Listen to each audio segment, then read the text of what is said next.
All right, welcome to lesson 3, easy classic rock. What does that mean? Classic rock, that's easy. Duh. Okay, only a couple little tricks are going to be happening in this lesson. Otherwise, it's really just learning some classic rock. Stand By Me by Benny King. Let's talk about this for a second. I'm also going to be talking about it on the song, but here's what we're going to be talking about when we get to that song. I'm going to keep on the 2nd fret. What we're going to talk about here is a descending bass line. By now, you're going to see me in the different songs playing different kinds of chords, okay? Is this a G? This is a G, add 9. Okay, you can play a G that way. You can play a G that way. You can play a G that way. You can play a G, a whole bunch of it. Play it that way. Heck yeah. Okay, this is guitar too. Play the chords any way you want. But sometimes you're going to need to play them the way I tell you because that will help the song out. Anyway, blah, blah, blah. I'm playing my G like this. And I'm doing this descending bass line, which means the bass line is going down. The bass notes, the deeper notes are going down.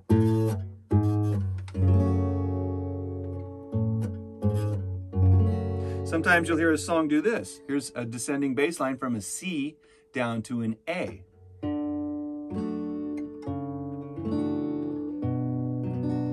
That's very pretty. What am I doing? I'm taking a C chord. This note is my root note. I am descending, going down the root note. That's my C. Then I have to hit this note, which is a C flat, right, or a B, and then an A minor. Or I can go the other way and come back up.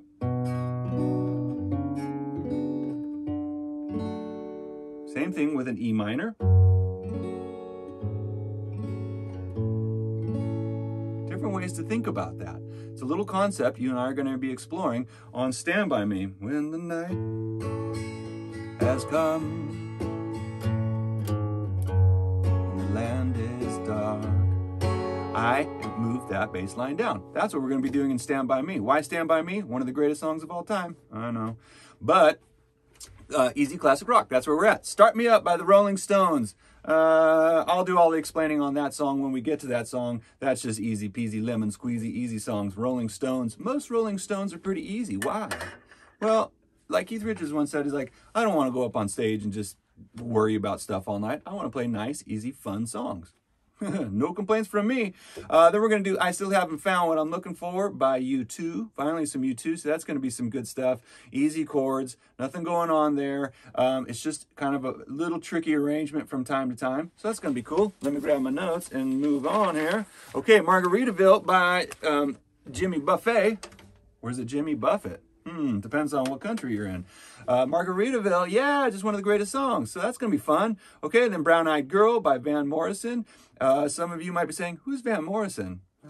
Van the Man Morrison. Once you get into some of these artists and you start getting a little deeper than the songs you already know, you're going to discover a whole world of magical music out there. And I highly recommend and encourage you to, once you play a song from an artist, go back a couple years, go back a lot of years, go back to the first album, the second album, and see what they were all about when they were just starting out. Always many good songs. And then the last one is Under the Boardwalk by the Drifters, just a classic 50s song, early 60s.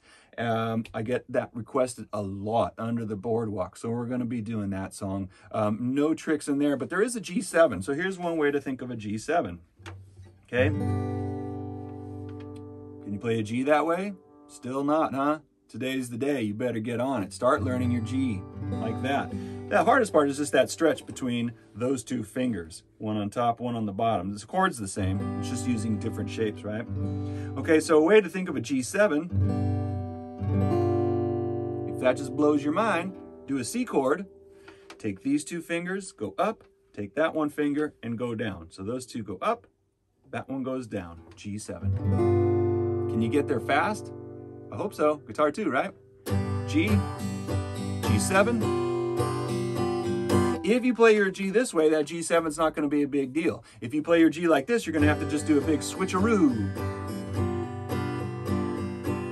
Not a big deal. Not a big deal. All right, a lot of fun songs we're going to be doing in this lesson. So enjoy some classic rock. Things are going to get harder in a couple lessons. So this is the time just to enjoy ourselves being guitar players. Awesome. I'll see you on the first song. Bye.